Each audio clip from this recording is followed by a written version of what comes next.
of Mycobacterium tuberculosis, in which the nucleotide sequence and the amino acid sequence was changed due to the mutation. This is the structure of string database in which the protein shows strong correlation with each other. Actually, we studied 16 secretory protein of the different pathways. The interaction between the proteins was showing association with multiple proteins, especially the MPT group, MPT 53, MPT 63, MPT 64 cluster shows close fitting to association with each other, indicating that these are interconnected proteins. Good afternoon, respected session chairperson and distinguished audience. My name is Maruf Saeed Gilani, MPhil scholar from Allama Iqbal Open University. It is my honor to present my research topic on biodegradation of plastic components in cigarette butts by bacterial isolates from dump site.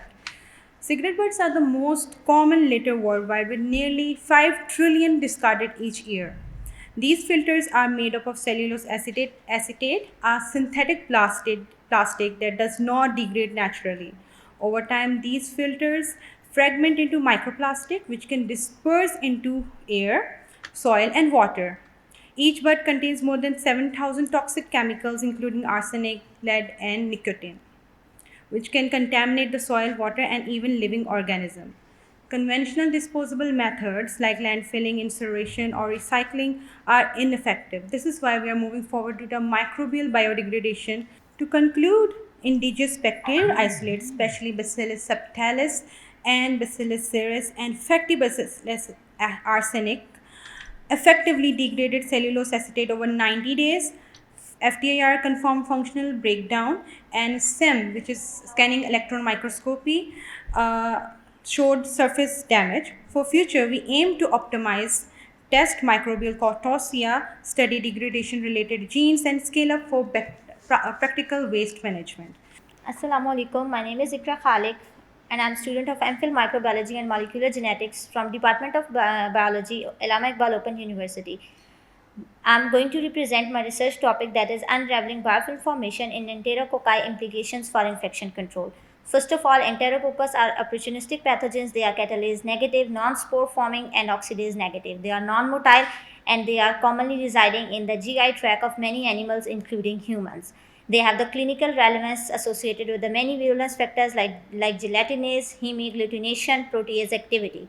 One of the most key virulence factors of enterococcus are their biofilm forming ability. The aim of my study was to assess the prevalence and biofilm formation ability of enterococcus species, to isolate the strains of enterococcus from clinical samples, to correctly identify the enterococcus species, to evaluate biofilm formation ability, and to identify the genes involved in the biofilm formation and virulence. The methodology was, after collecting the samples, I have done identification of enterococci, biochemical identification in like catalase test, oxidase test, motility test, and sugar fermentation test. In the phenotypic detection of virulence factors, I have done hemolysin production test, gelatinase assay, protease assay, and hemagglutination test. In the biofilm assay, I have evaluated biofilm both qualitative and quantitative methods, Congo red assay, test tube method, tissue culture plate assay, and then correlated it with the genotypic detection. In the result, the most commonly found species of enterococcus were E. faecalis and E. faecium. Then the virulence factors most commonly found were the protease activities of enterococci and the biofilm formation. I have determined the biofilm by the three methods, that is the Congo red plate method, test tube method, and tissue culture plate method. The result of these findings are the E. faecalis are the ones that have the strong biofilm formers. Some are moderate biofilm formers, and some are non-biofilm formers. And for this genotypic detection, I have done gel E, the ESP, that is directly linked with the biofilm formation. And for protease activity, we have determined it with ESP, gel E gene. Protease inhibitor against dengue. So coming to the introduction, dengue currently is the most prevalent arthropod-borne viral infection. and it has an epidemic potential. Currently, Pakistan, it has also become endemic in Pakistan, as we see dengue infections every year. And the reported cases globally have rose from 505,000 have been reported, and there has been one death also reported from Karachi. So it is the worst outbreak was reported in 2011. There are 4 different serotypes of dengue virus, and serotype 2 is the most prevalent in Pakistan. So the factors that contribute to the spread of the dengue are high mosquito population, favorable climate, unplanned urbanization, temperature variability, inadequate vector control, and policy gaps. The clinical spectrum of the disease varies from asymptomatic to mild fever, which can lead to, in severe cases, it can lead to dengue hemorrhagic fever and dengue shock syndrome. Coming to the structure of the virus, it is an enveloped virus from the Flaviviridae family. So there is no effective vaccine or antiviral drug till now, even after the so many efforts.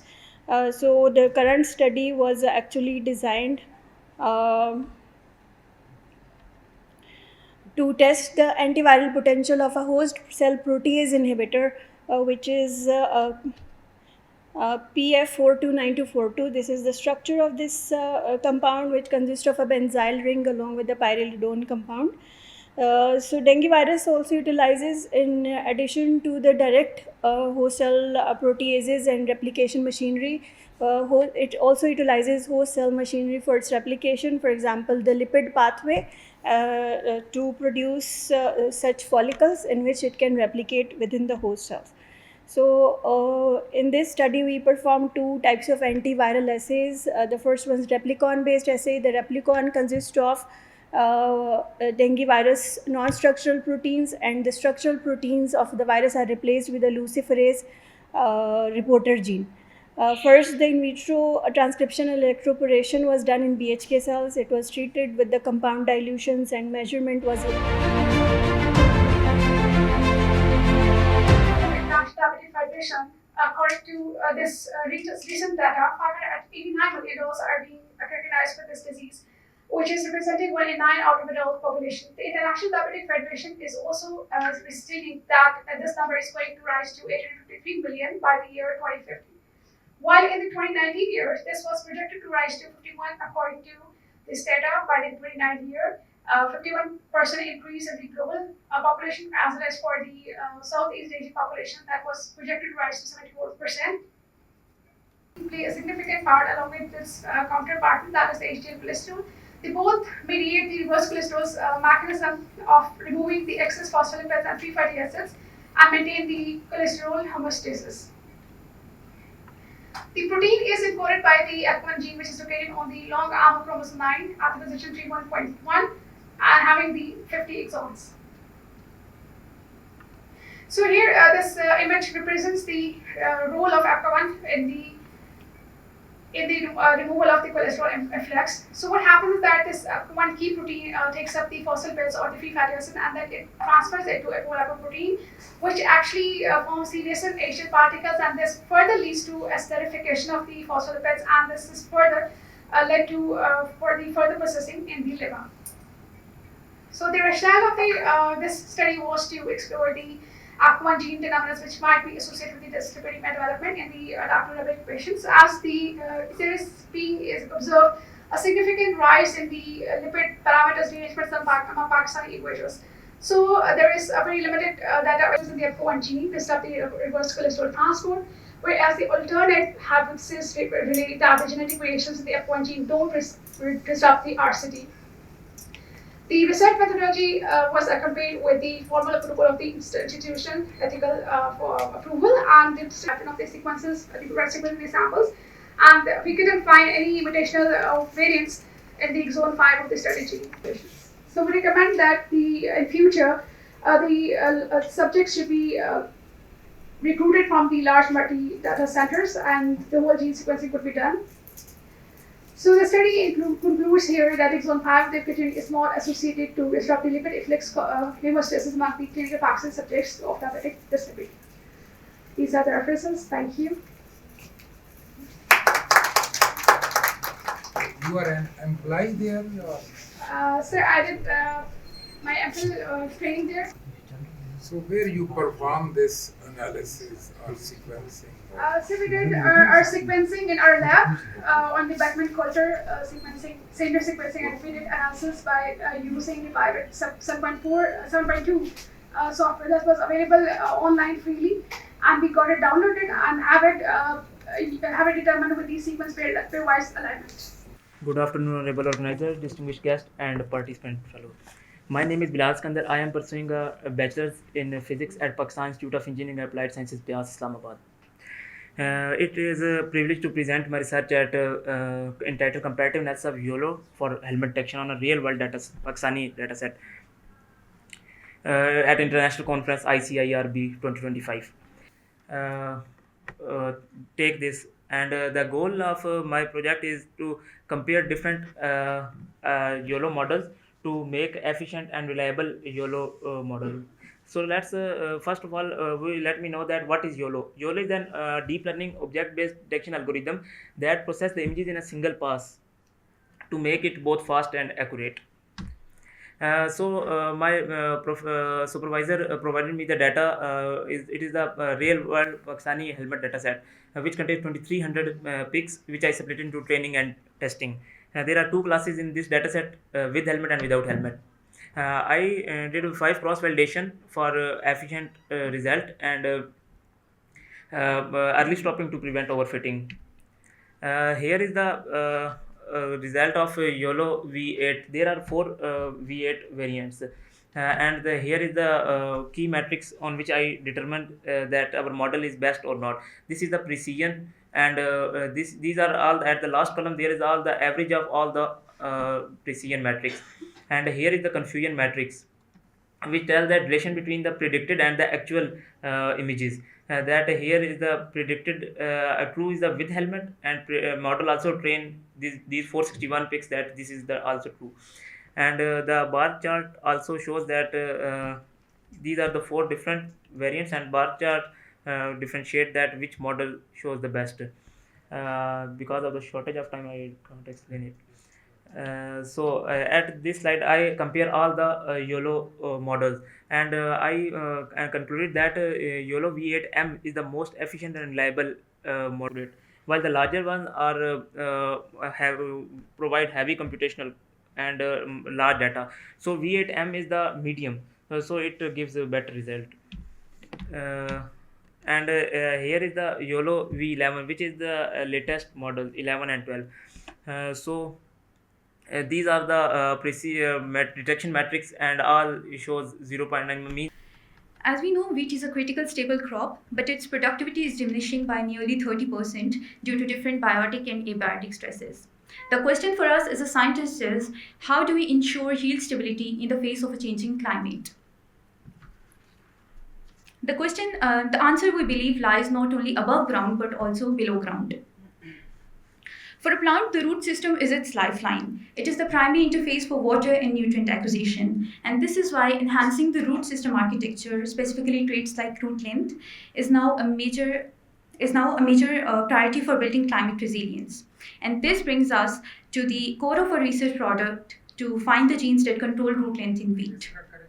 So basically, the traditional approach of finding genes is extensive phenotyping and then QTL mapping, but this is a very slow and often low resolution process.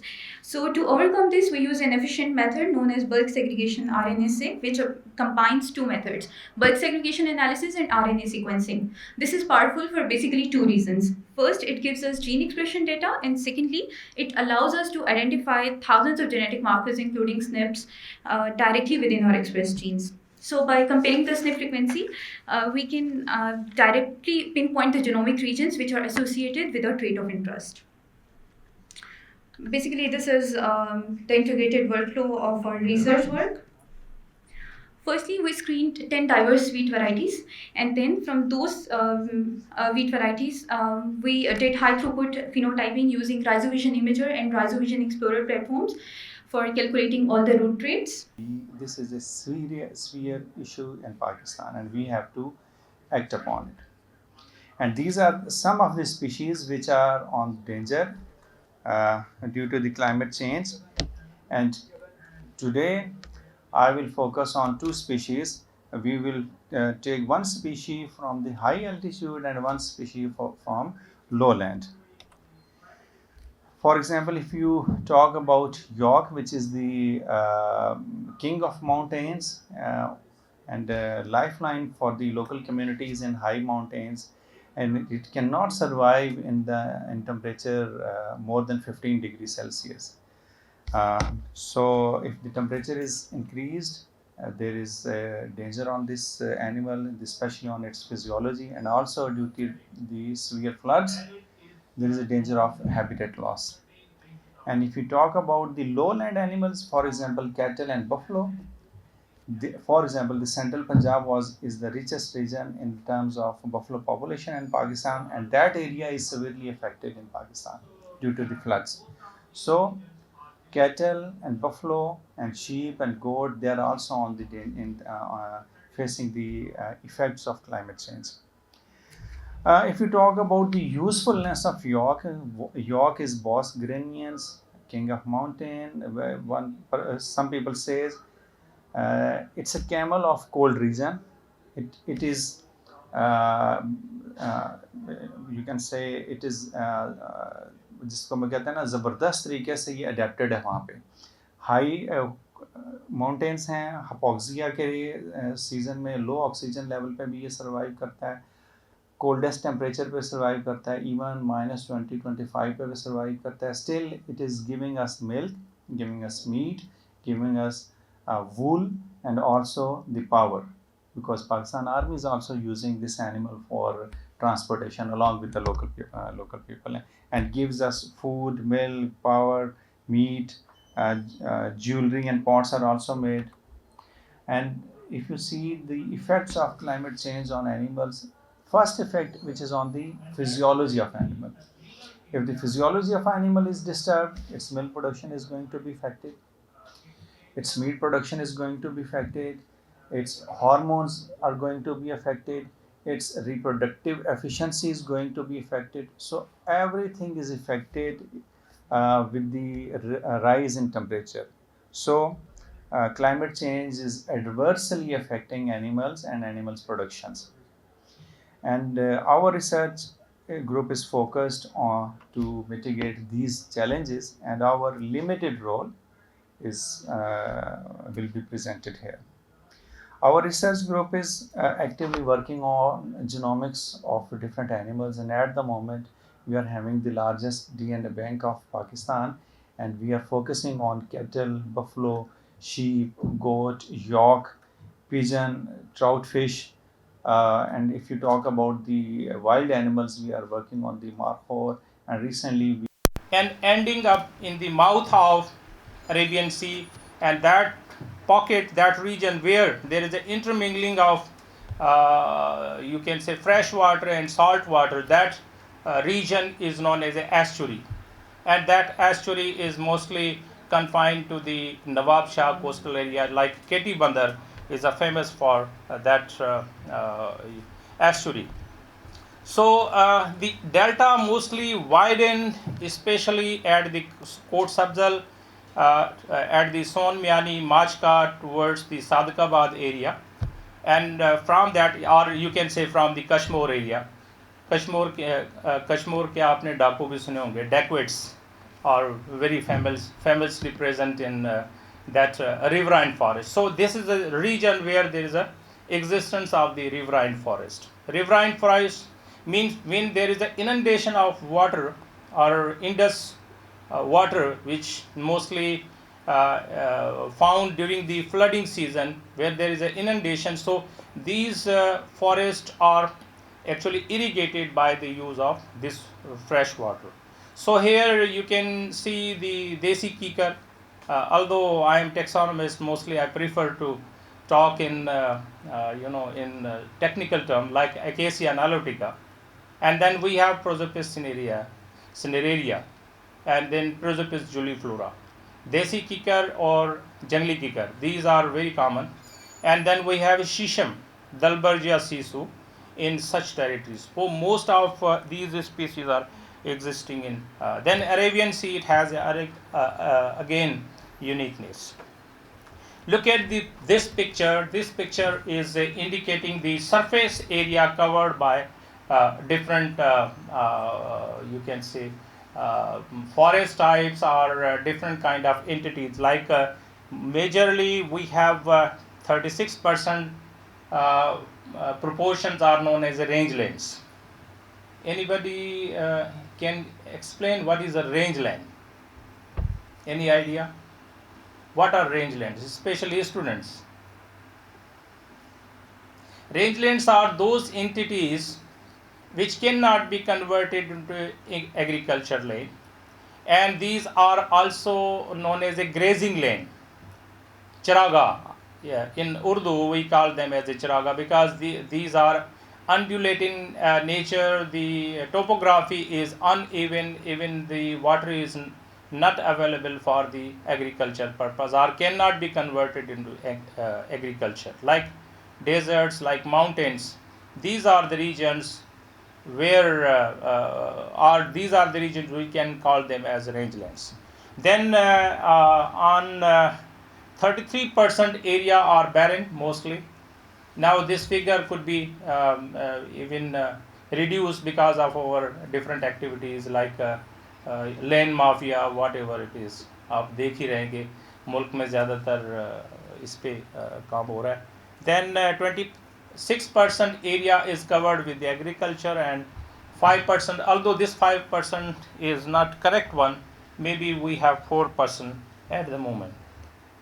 And I am not talking about the coverage, sharing within the different provinces about their area, so I am skipping.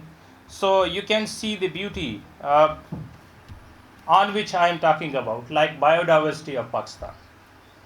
The diversity which is existing in the country, can anybody tell me why there is a good diversity present in the country? Although our country is located in the near the equator, and that's why the area is marked with arid to semi-arid nature. And when we talk about aridity, yes.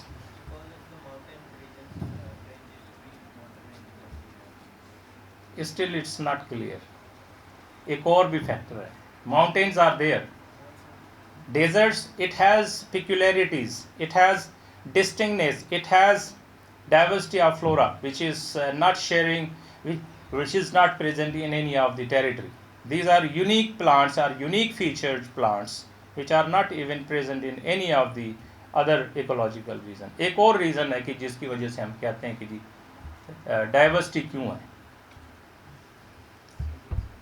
At the same time, there is a very harsh summer, and on the same time there is a very harsh winter. So this is called diversity. But why it is?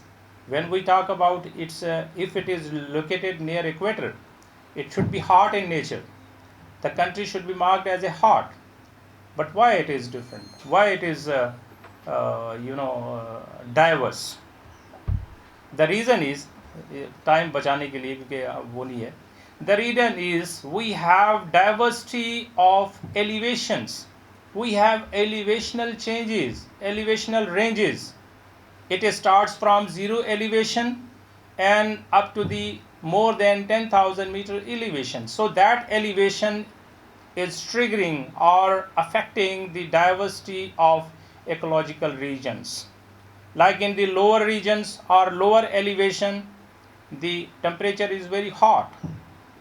And when we will traverse from 0 to over 10,000 meter elevation, मुझे एक दफ़ा याद है, it is I think in 2005 I visited Punjab National Park. I was assigned a duty by the WWF to work with them as a consultant to make inventory from the Punjab National Park. हम बड़े खुश जा रहे थे शदीद गर्मी से निकल के सक्खर और खैरपुर के एरिया में जून की गर्मी में निकल रहे हूँ, लेकिन आप यकीन करें कि 5 दिन के बाद हमारी बस हो गई थी इतनी ठंड से. And so the experimental model we use for this research is Cyprinius carpio. That is why we use this species, because it's found globally for the food and it is edible fish, and it's high adaptability in laboratory conditions, and it's economically important. So these are the objectives. So first objective is to assess hematological changes, second is to examine histopathological changes, and one is conduct survey, and fourth one is assess the development of antimicrobial resistance in bacteria isolated from fish skin. So before conducting this research, we took ethical permissions for this research, and because this research conducted at NUST, so we took approval from the ASAP ethic committee, and that is display in our laboratory. Or the procedure were fish were humanly dissected for sample collection, and remains were packed in the yellow biohazard bags and then placed in the Ziploc bag and disposed in designated pit at the animal house ASAP NUST. So in phase 1 we did acclimatization of fish, tank setup, hematology, histopathology. In phase 2 we perform antimicrobial resistance, and in phase 3 we conduct survey. So first is in phase 1 fish purchase and acclimatization. Basically each tank held with 30 liter of tap dechlorinated water and air stone placed in all tank to ensure proper aeration. Tanks were cleaned daily to maintain water quality, and antibiotic solution refreshed to maintain consistent concentration, and erythromycin tablets were crushed on daily basis and dissolved into water for exposure. So basically we took these fishes from the Rawalpindi Sea Territory, Islamabad, and then brought into the ASAB laboratory, NUST. So first we perform hematology. Sampling was performed at 0, 14 and 28 days. Blood was collected by the fish by cardiac puncture via caudal vein located beneath the dorsal fin, and our 5 milliliter sterile hypernized syringe was used, and after taking the blood is transferred into EDTA vial. And then after 30 to 14 minutes, sample were placed on a platform shaker for 13 to 15 minutes, and then the hematological parameters are measured using Sysmex XP100. So next objective is histopathology, in which first step is fish dissection, and then after dissecting the fish tissue, collect in the appendix and fix into the formalin, and then grossing and trimming is performed, in which the tissue is cut into a very small section, and then tissue processing is performed. And after tissue processing, the tissue is embedded into the molten paraffin wax and then placed it for the cool. After cooling, sectioning is performed and then place a cover slide. Then staining is performed by using hematoxylin stain and resin stain, and then mounting is performed by using the mounting media, that is DPX, and then we perform microscopic examination of the slides. So next is antimicrobial resistance, in which first we did media preparation. I used tryptic soya agar, and then sample collection. The sample we took from the fish skin, and then inoculate onto the media, and then incubate for 24 hours. And then after incubation, after 24 hours, colony counting performed on the basis of their size and their color, and then gram staining performed, either they are gram positive or gram negative, and then streaking for further pure culture, and inoculate in the broth in shaking incubator for 24 hours.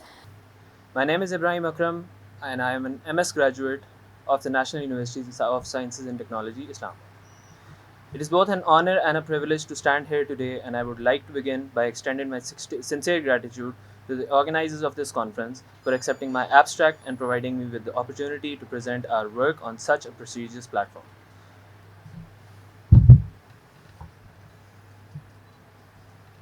The research I am presenting is titled Dynamic Modeling of Solid Waste Flows for Enhancing Circular Economy Transitions in Urban Pakistan, and it has been carried out in collaboration with my co-authors Dr. Syed Irza Ali Shah and Dr. Shahbaz Abbas. I look forward to sharing with you the motivations, methods, and contributions of this study. Here's a quick overview of the things I'll be talking about today. Rapid urbanization across the world, especially in developing countries, has led to a constant increase in municipal solid waste. This uncontrolled growth has serious impacts on the environment, human health, and the economy. Clearly, Clearly, there is a dire need to shift from linear waste practices to a circular economy model guided by the principles of reuse, reduce, and recycle. Our study introduces a dynamic material flow analysis or DMFA based model for solid waste management. Unlike traditional approaches, this model integrates trade flows, loss flows, and segregation flows. It also aligns directly with the UN's Sustainable Development Goals, particularly SDG 11, which is the Sustainable Cities, and the SDG 12, which is Responsible Consumption and Production. Past research has developed useful tools like MFA for analyzing material flows. Gradle and others have shown how MFA quantifies stocks and flows, often used using Sankey diagrams. Khalifa and colleagues highlighted how dynamic material flow analysis is better. Okay. Okay. So, problem questions? Okay. So basically, the methodology is summarized in this figure, which presents the research design adopted for the study. We followed a quantitative approach relying on secondary data from the year 2023 to 2024. The population of focus was local municipal waste management data, waste management companies operating in Islamabad and Rawalpindi. Our unit of analysis was waste flows measured in tons per month. For analysis, we used the stand model in combination with Sankey diagrams to visualize flows. Finally, we applied purposive sampling, selected datasets, and sources most relevant to the dynamics of municipal solid waste. So in the interest of time, I'll directly move to the key contributions and policy recommendations, since these are the most important takeaways from this study.